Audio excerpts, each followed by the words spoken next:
요 우리 마태복음 25장 1절부터 13절 말씀입니다. 우리 마태복음 25장 1절부터 13절 말씀, 무엇이 결정짓는가라는 제목으로 말씀 전해 주시는데요. 우리 하나님 말씀 먼저 읽어 드리겠습니다. 그때 천국은 마치 등을 들고 신랑을 맞으러 나간 열처녀와 같다 하리니 그 중에 5은 미련하고 5은 슬기 있는지라. 미련한 자들은 등을 가지되 기름을 가지지 아니하고 슬기 있는 자들은 그릇에 기름을 담아 등과 함께 가져갔더니 신랑이 더디 오므로 다 졸며 잘세 밤중에 소리가 나되 보라 신랑이로다 맞으러 나오라 하매 이에 그 처녀들이 다 일어나 등을 준비할세 미련한 자들이 슬기 있는 자들에게 이르되 우리 등불이 꺼져가니 너희 기름을 좀 나눠 달라 하거늘 슬기 있는 자들이 대답하여 가로되 우리와 너희의 쓰기에 다 부족할까 하노니 차라리 파는 자들에게 가서 너희 쓸 것을 사라 하니 저희가 사러 간 동안에 신랑이 오므로 예비하였던 자들은 함께 혼인잔치에 들어가고 문은 닫힌지라. 그 후에 남은 처녀들이 와서 가로되 주여 주여 우리에게 열어 주소서. 대답하여 가로되 진실로 너희에게 이르노니 내가 너희를 알지 못하노라 하였느니라. 그런즉 깨어 있으라. 너희는 그날과 그 시를 알지 못하느니라. 아멘. 자, 이 시간으로 황정사님께서 무엇이 결정짓는가라는 제목으로 하나님 말씀 전해 주시겠습니다.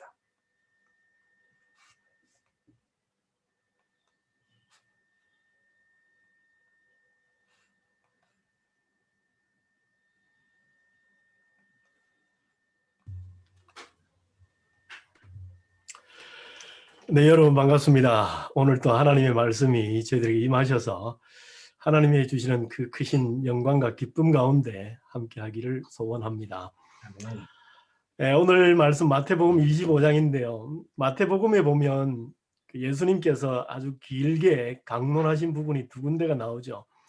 하나는 이제 5장에 보면 예수님께서 산에 오르십니다.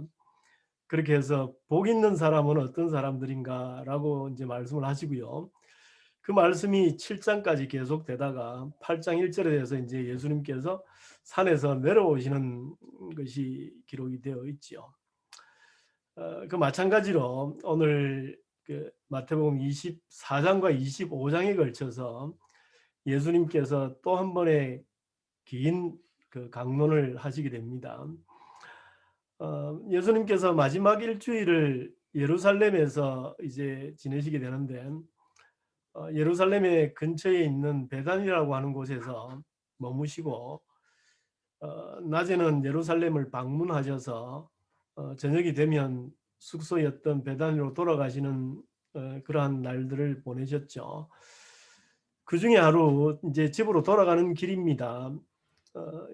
그 예루살렘 바로 옆에 있는 그 감람산에 이르렀을 때에 제자들이 예루살렘 성을 보면서 감탄을 하자 예수님께서 저 돌 위에 돌 하나도 남기지 않고 다 무너질 것이다 라고 하는 말씀을 하시게 되고 거기에 제자들이 하는 이야기가 주의 임하심과 그리고 세상 끝에는 어떤 징조가 있겠습니까? 주의 임하심, 그러니까 예수님의 재림을 말씀하는 거죠.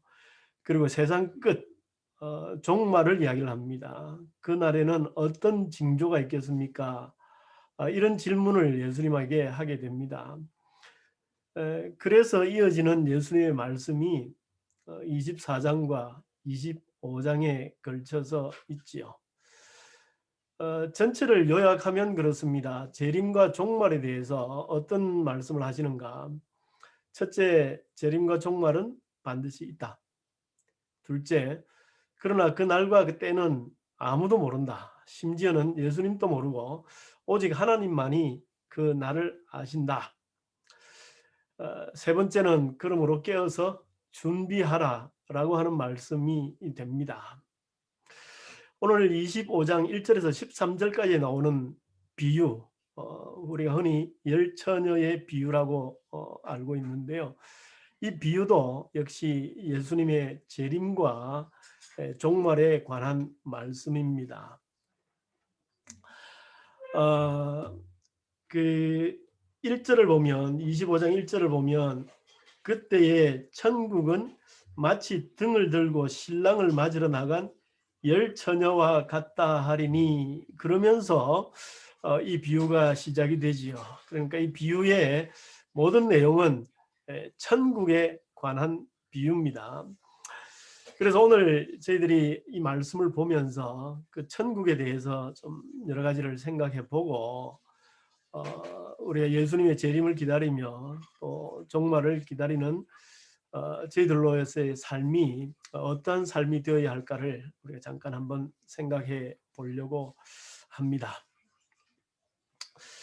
자, 오늘의 비유를 요약한다 그러면 그 신랑이 올 것이고 신랑을 기다리던 자들과 신랑과 함께 결혼 잔치에 참여할 것이다 라고 하는 이야기죠.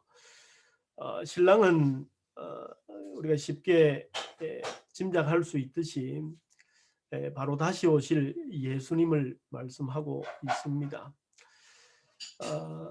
그 성경 전체에서 그 천국을 마치 그 결혼과 비유를 많이 하고 있지요. 요한계시록 21장에서도 보면 새 예루살렘이 하늘에서 내려오는데 그것은 바로 신랑과 신부의 만남으로 그렇게 묘사를 하고 있습니다. 그러므로 여기서 비유에서 나타나는 신랑은 예수님께서 다시 온다는 것을 말씀을 하고 있고요. 재림을 말씀하는 것이죠. 그리고 끝에 나타나는 그 결혼 잔치는 바로 천국에서 벌어지는 잔치를 이야기를 하고 있는 겁니다. 자, 그러면 천국이 어떤 곳인가? 우리가 세 가지를 살펴볼 텐데요. 첫째는 천국과 재림이 있을 것이라 믿고 또 알고 또 그것을 사모하면서 기다린다고 해서 다 천국 백성이 되는 것은 아니다. 참 이게 놀라운 말씀인데요. 오늘 비유가 가르치는 첫 번째 내용은 바로 그렇습니다. 알고 사모하며 기다린다고 해서 다 천국 백성이 되는 것은 아니다 라고 하는 겁니다. 자, 이 비유를 우리가 좀 더 이해하기 위해서는 그 당시 이스라엘 유대인들이 하였던 그 혼인잔치에 대해서 좀 생각해 볼 필요가 있지요. 우리 한국이나 또 영국에서 하는 것처럼 어떤 혼인잔치가 결혼식이 있고 그 잔치가 그냥 짧은 시간에 끝나는 것이 아니라 거의 한 일주일 정도 계속되는데 그 잔치를 하기 전에 신부에게 그 신부 들러리들이 있습니다. 신랑이 그 신랑 집에 여러 잔치들을 준비해 놓고 신랑과 친구들이 신부 집을 향하게 됩니다. 그러면 그 신부 집에서는 그 신부를 또 들러리서는 여기서는 우리 이제 열 처녀라고 되어 있는데요. 이와 같은 사람들이 기다리고 있다가 신랑이 오면 신랑과 함께 신랑 집으로 가게 됩니다. 그래서 이들의 역할은 그 신부를 준비시키고 신부를 단장시키며 또 신부를 신랑 집으로 인도하고 하는 이 모든 일들을 이 신부 들러리들이 맡게 되는 것이죠. 그래서 그들은 신랑 집에 가서 신랑과 또 하객들과 함께 그 잔치에 참여하면서 그 혼인 예식을 기뻐하게 되는 것이죠. 그런데 문제는 이 신랑이 언제 올지 모른다는 겁니다. 거리가 멀어서 그럴 수도 있지만 이것이 그 준비되지 않은 시간에 그 언제 올지도 모르는 시간 동안 계속해서 기다려야 한다는 것입니다. 그래서 이 당시엔 신부 집에서는 신부 들러리들이 신랑이 올 때까지 계속해서 이제 기다리면서 그 맞이할 준비를 했던 것을 우리가 알 수 있지요. 그런데 오늘 비유를 보니까 그렇게 신부의 들러리들이 신부의 친구들이 10명이 있었는데 10명의 처녀들이 있었죠. 근데 그중에 5명은 결국 잔치에 참여했고 또 5명은 잔치에 참여할 수가 없었다라고 그럽니다. 즉 다른 말로 하면 천국 잔치에 참여하는 사람 또 하지 못하는 사람, 또 다른 말로 한다 그러면 구원을 받은 사람, 구원을 받지 못한 사람이 있었다는 것이죠. 어떤 사람이 구원을 얻습니까? 또 어떤 사람이 구원을 받지 못합니까? 우리가 이 본문을 자세히 살펴보면 10명의 처녀들이 다 동일합니다. 어떤 사람이 구원을 받지 못하는가? 하나님을 알지 못하고 하나님을 믿지 못하는 사람 물론 구원을 받지 못해요. 그건 당연하지만 오늘 여기 10명의 처녀들은 다 하나님을 알고 또 신랑을 기다렸던 사람들입니다. 이들은 모두 신랑이 올 것을 알고 있었습니다. 재림이 있을 것이라는 것을 알고 있었죠. 또 신랑을 맞기 위해서 준비하고 있었습니다. 그리고 신랑을 왔다는 이야기를 듣고 신랑을 맞으러 나갔던 사람입니다. 다 동일한 사람들입니다. 심지어는 어떤 점까지 동일하냐면 신랑이 더디 오지 않으니까 졸면서 잠든 것까지 똑같아요. 10명의 처녀들이 다 동일합니다. 이들은 알고 있었고요. 또 잔치에 참여하기를 열망했었고요. 또 신랑이 오기를 기다렸었고요. 했던 사람들입니다. 그런데 그들은 잔치에 참여할 수 없었다라고 합니다. 자, 우리도 우리의 신앙을 생각하면 우리의 모습도 동일하지 않습니까? 우리는 그리스도의 재림을 압니다. 그리고 그가 오시기를 간절히 소망합니다. 그리고 그를 간절히 기다립니다. 동일합니다. 그렇죠? 그런데 오늘의 비유가 던지는 심각한 질문은 그럼에도 불구하고 잔치에 참여할 수 없는 사람이 있다는 것이죠. 어떤 자들이 잔치에 참여합니까? 참여하지 못한 자와 참여하는 자가 어떤 점이 다르죠? 그 유일한 차이는 바로 기름을 준비하고 또 기름을 준비하지 못하였다는 차이가 있습니다. 자, 우리 3절에서 4절까지 말씀을 한번 보도록 하겠습니다. 3절에서 4절까지 말씀. 미련한 자들은 등을 가지되 기름을 가지지 아니하고 슬기 있는 자들은 그릇에 기름을 담아 등과 함께 가져갔더니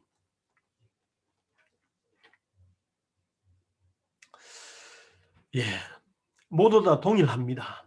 그런데 한 가지 유일한 차이는 뭐냐 그러면 기름을 준비했느냐 준비하지 않았느냐라고 하는 것이죠.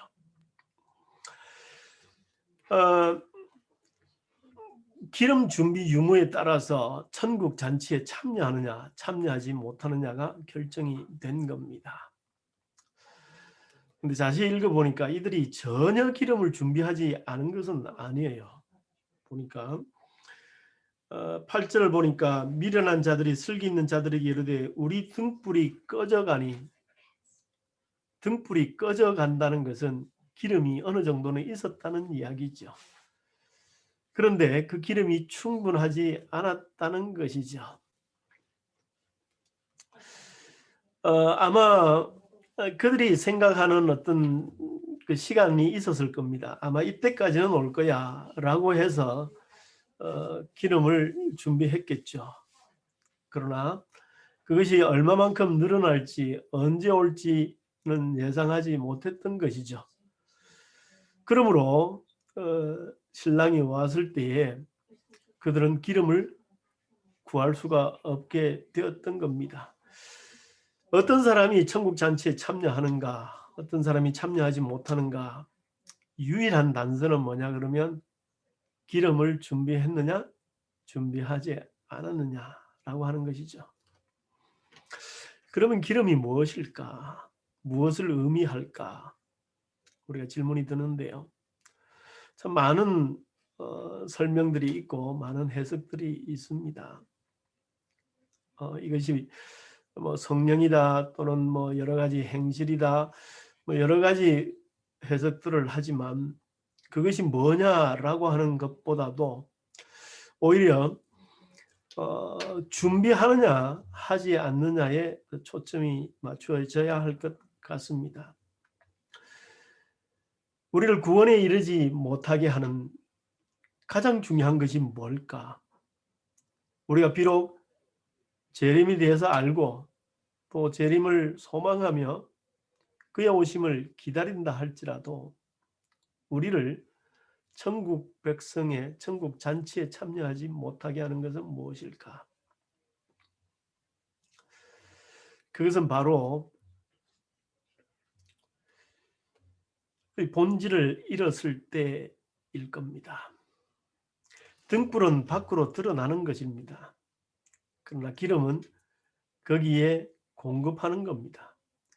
등불이 빛을 발할 수 있도록 그렇게 해서 신랑이 가는 그 길을 인도하는 빛이 될 수 있도록 공급하는 것이 바로 기름입니다. 우리의 신앙은 밖으로 드러나는 신앙일 수가 있습니다.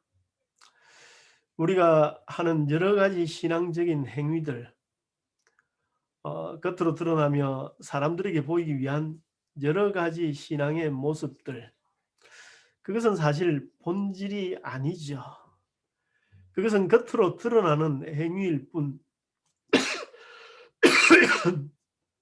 우리의 마음이, 우리의 신앙이, 우리의 고백이 어디로 향하고 있는가는 증명하지 못하는 겁니다. 이들은 신랑이 오는 것을 사모하며 기다렸습니다. 그러나 그 준비는 흉내내는 것에 그쳤습니다. 눈에 보이는 것만 준비를 했다는 것이죠. 우리가 주목해야 할 것은 눈에 보이는 것이 아니라 우리의 본질입니다. 신앙의 본질입니다. 디모데후서 3장 5절에서 말씀하시죠. 너희는 경건의 모양은 있으나 경건의 능력이 없도다. 우리가 드러내고 있는 여러 가지 신앙의 모습이 무엇입니까? 혹시 그것을 우리가 자랑하고 있지는 않습니까? 혹시 나는 주의를 잘 지켜, 나는 헌금을 얼마 해, 나는 11조를 해, 나는 교사로 섬겨, 성가대로 섬겨, 나는 무엇을 해 라고 하는 것으로만 만족하며 기뻐하고 있는 것은 아닙니까? 신앙의 본질, 그 본질이 없을 때에 우리는 천국 백성이 될 수가 없는 겁니다. 두 번째, 이 비유를 통해서 우리가 알 수 있는 천국은 어떤 것인가? 자, 6절입니다. 밤중에 소리가 나되 보라 신랑이로다 맞으러 나오라 하매 이에 그 처녀들이 다 일어나 등을 준비할세 미련한 자들이 슬기 있는 자들에게 이르되 우리 등불이 꺼져가니 너희 기름을 좀 나눠달라 하거늘 슬기 있는 자들이 대답하여 이르되 우리와 너희가 쓰기에 다 부족할까 하노니 차라리 파는 자들에게 가서 너희 쓸 것을 사라 하니. 자, 드디어 신랑이 등장했습니다. 신랑이 왔습니다. 기쁜 소식입니다. 그러나 보니까 준비된 기름이 없는 거예요. 그래서 급한 마음에 그 기름을 충분히 가지고 있다라고 생각하는 그 다른 5 처녀에게 기름을 빌려달라. 그랬을 때에 줄 수 없다. 왜냐하면 우리도 가다가 신랑 집까지 가야 하는데 가지 못하고 기름이 떨어질 수도 있다. 그렇게 해서 빌려주지 않고 다른 데 가서 구해서 와라. 이렇게 하는 겁니다.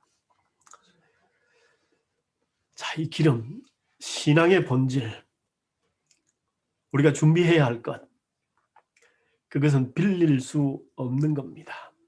그거는 남에게 전달될 수 없는 겁니다. 재림의 준비는 한 사람이 다른 사람에게 양도할 수 없는 겁니다. 우리의 구원은 다른 사람에게 양도하거나 빌려줄 수가 없는 겁니다. 저희들이 잘 아는 그 종교개혁이 일어나기 직전에 천주교에서 했던 그 면죄부, 여러분들 잘 알지 않습니까? 거기서 하는 이야기가 뭐였죠? 헌금함을 성당 앞에다가 이렇게 놓고 거기에다 사람들이 헌금을 하게 합니다. 그러면서 그 헌금을 하도록 권고하면서 했던 이야기가 뭐냐 그러면, 당신이 여기에다 헌금을 동전을 넣을 때 그 딸랑하는 그 소리가, 헌금이 떨어지는 그 소리가 그 순간 바로 연옥에 있던 여러분의 가족의 영혼은 번개처럼 천국으로 튀어 올라간다라고 이야기를 한 거죠. 당신이 드리는 이 현금이 연옥에 있던 당신의 가족을 살린다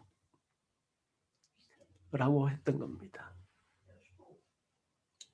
그것은 바로 당신의 행위가 다른 사람의 구원을 이룰 수 있다라고 이야기를 한 것이죠. 이건 전적으로 잘못된 것이죠. 우리의 구원은 양도할 수 없습니다. 우리의 구원은 빌릴 수 없습니다. 우리가 천국 백성 되는 것은 남에게 구워서 할 수 있는 것이 아닙니다.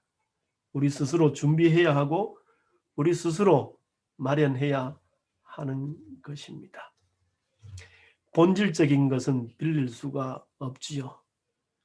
돈은 빌릴 수 있어도, 위급할 때 돈은 빌릴 수 있어도 신용은 빌릴 수가 없고요.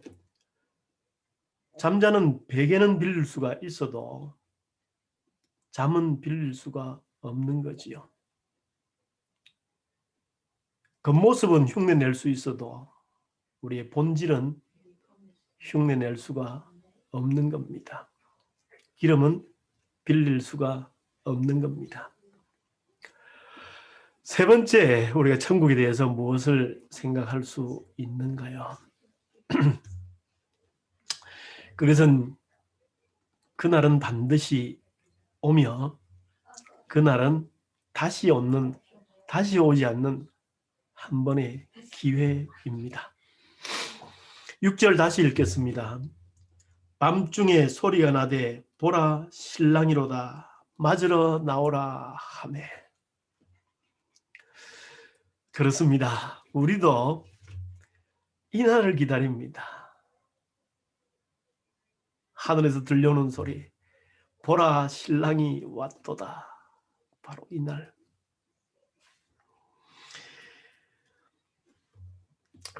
그날은 바로 그 때입니다. 그날은 바로 24장에 보면 인자가 오는 때입니다. 그날은 바로 하늘 아버지만 아시는 바로 그 날입니다. 예수님께서 다시 오시는 날, 이 세상에 종말이 오는 날, 그래서 심판과 구원이 일어나는 바로 그 날, 그날입니다. 그날이 옵니다. 그런데요, 오늘 본문을 보니까 10절입니다. 그들이 살아간 사이에 신랑이 오므로 준비하였던 자들은 함께 혼인잔치에 들어가고 문은 닫힌지라.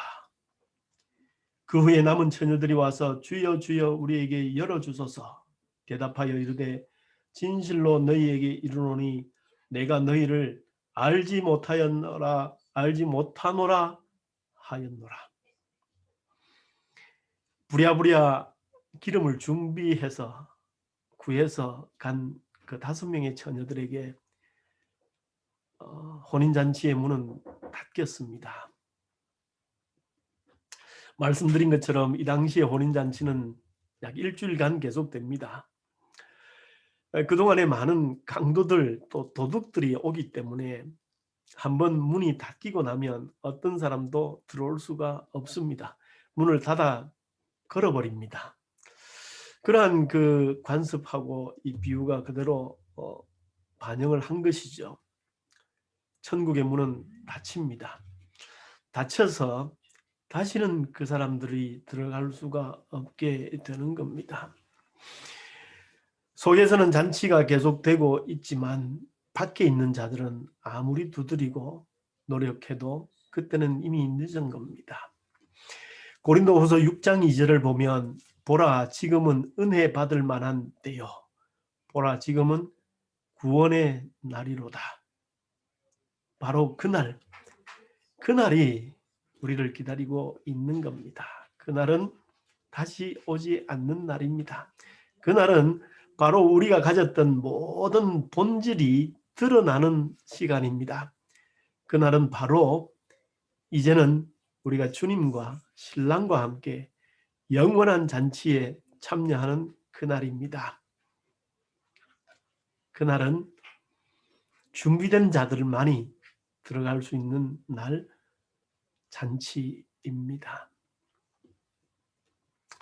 그러면 우리는 어떻게 해야 합니까? 천국에 들어가는 자도 있고 들어가지 못하는 자들도 있고요. 그들이 들어가고 못 들어가는 것은 기름을 준비하는 것의 여부에 달려 있고요. 들어갈 수 없는 자들은 다시는 들어갈 수 있는 기회가 없습니다. 그러면 우리는 어떻게 해야 하는가요? 오늘 비유의 결론입니다. 13절입니다. 그런즉 깨어있으라. 그런즉 깨어있으라. 너희는 그 날과 그 때를 알지 못하느니라. 신랑이 언제 올지 알지 못합니다. 그 날과 그 때는 알지 못합니다. 그러므로 우리는 깨어서 준비해야 합니다. 깨어있으라고 하는 것은 잠을 자지 말아라 라고 하는 내용은 아니죠. 바로 미리 기름을 예비하라라고 하는 말씀입니다. 경계하고 준비해라라고 하는 말씀이지요. 고린도후서 13장 5절을 보면 그런즉 너희는 믿음 안에 있는가? 너희 자신을 시험하고 너희 자신을 확증하라 말씀하십니다. 믿음 안에 있는가? 너희 자신을 시험하고 너희 자신을 확증하라. 우리는 우리들의 모습을 계속해서 돌이켜 봐야 합니다. 과연 우리는 그냥 겉모습에만 치중하고만 있지는 않은가? 그저 지금 타고 있는 이 등불, 이 가진 이 기름으로 타고 있는 이 등불만 바라보고 있는 것이 아닌가? 우리는 돌이켜봐야 합니다. 로마서 13장 11절 12절 말씀 또 이런 말씀이 있습니다. 로마서 13장 11, 12절 말씀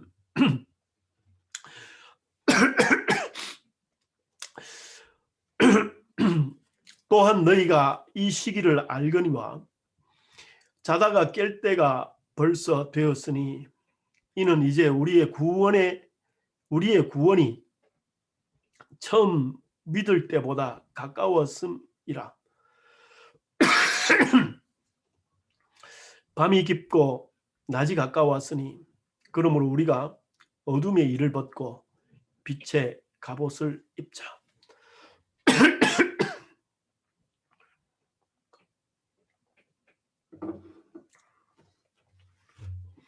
말씀을 정리하겠습니다. 우리의 믿음은 무엇인가요? 우리가 믿는 내용이 무엇인가요? 우리에게 복음은 무엇인가요? 우리가 믿는 것이 무엇인가요? 크게 보면 세 가지입니다. 첫째는 예수 그리스도의 십자가의 죽음을 믿습니다. 두 번째는 예수 그리스도의 부활을 믿습니다. 세 번째는 예수 그리스도의 재림을 믿습니다. 그러나 오늘 본문은 심각하게 저희들에게 말씀하십니다. 우리가 비록 그 사실을 알고 있다고 해서 그것만으로는 충분치 않다는 것이죠. 우리의 믿음의 본질을 회복해야 합니다. 우리는 보여주는 신앙이 아니라 우리의 삶 속에서 십자가의 사랑이 드러나는 삶을 살아야 합니다. 갈라디아서에 있는 말씀처럼 그런즉 이제는 내가 사는 것이 아니요 오직 내 안에 그리스도께서 사신 것이라. 이제 내가 육체 가운데 사는 것은 나를 사랑하사 나를 위하여 자기 자신을 버리신 하나님의 아들을 믿는 믿음 안에서 사는 것이라. 보여주기 위한 삶, 신앙이 아니라 내 속에 살아계셔서 오늘도 역사하시는 주 예수 그리스도와 하나 된 삶, 그에게 모든 것을 맡기며 그를 전적으로 신뢰하며 그와 함께 가는 그 삶, 겉모습이 아니라 본질이 예수 그리스도와 함께 가는 그 삶을 살아야만 할 것입니다. 깨어서 있어야 합니다. 깨어서 주목하며 지키는 자들 두 사람의 종류를 생각해 볼 수가 있죠. 하나는 파수꾼입니다. 전쟁에서 망대를 지키는 사람들입니다. 이 사람들은 어떤 일이 일어나는지 누가 침입하는지 경계합니다. 그러나 그들의 마음 깊은 곳에는 두려움이 있습니다. 걱정과 긴장이 있습니다. 언제 죽을지 모르고 언제 공격당할지 모르기 때문입니다. 그러나 또 하나의 기다리며 파수하는 사람들이 있죠. 그것은 전쟁터에 나간 아들이 돌아오기를 기다리는 사람들입니다. 그들에게 아들이 온다는 소식은 기쁨이고 희열이며 환호입니다. 우리는 주님의 재림을 기다리는 자들입니다. 그런데 우리는 두려움으로 걱정과 한숨으로 기다리는 자들이 아니라 기쁨과 기대로 환호하면서 기다리는 자들입니다. 마치 하나님께서 잃어버린 아들을 기다리시는 아버지와 같이 저희들을 기다리시는 것처럼 저희들도 하나님께서 예수님께서 이 땅에 다시 오실 그 재림을 사모하며 기다리는 자들입니다. 두려움과 걱정과 한숨으로 기다리는 자들이 아니라 이제는 다시 오실 그 예수님의 주실 영원한 천국 잔치, 그 재림을 기쁨으로 기다리는 자들입니다. 6절 말씀이 다시 생각납니다. 밤중에 소리가 나매 신랑이로다 맞으러 나오라 하매. 언젠가는 우리들에게 이 소리가 들릴 것입니다. 신랑이 왔다.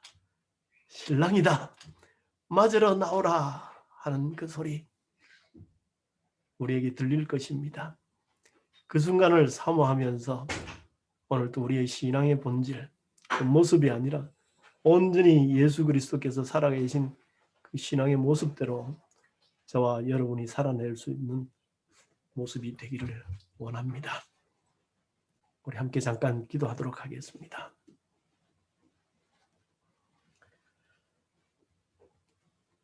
하나님 아버지, 하나님께서 저희들에게 천국을 알게 하시고 또 예수 그리스도께서 이 땅에 오실 그 재림의 소망 가운데 살게 하시니 감사를 드립니다. 아버지 하나님, 우리가 예수님을 알고 또 그의 말씀을 알고 또 귀를 사모하는 자이지만 아버지 하나님, 거기에만 그치지 않게 하여 주시옵소서. 저희들의 온 심령의 깊은 곳에서부터 예수 그리스도를 믿으며 그가 가신 그 길과 그가 흘리신 그 보혈의 공로로 말미암은 깨끗한 바 된 저희들로서 하나님과 동행하는 기쁨의 삶 살 수 있도록 도와주시옵소서. 그리하여서 보라 신랑이로다 하는 그 소리가 들리는 날까지 기쁨과 소망과 인내로 살아가는 저희들 될 수 있도록 주여 인도하여 주시옵소서. 예수님의 이름으로 감사하며 기도합니다. 아멘. 말씀 감사합니다. 예, 말씀 감사합니다.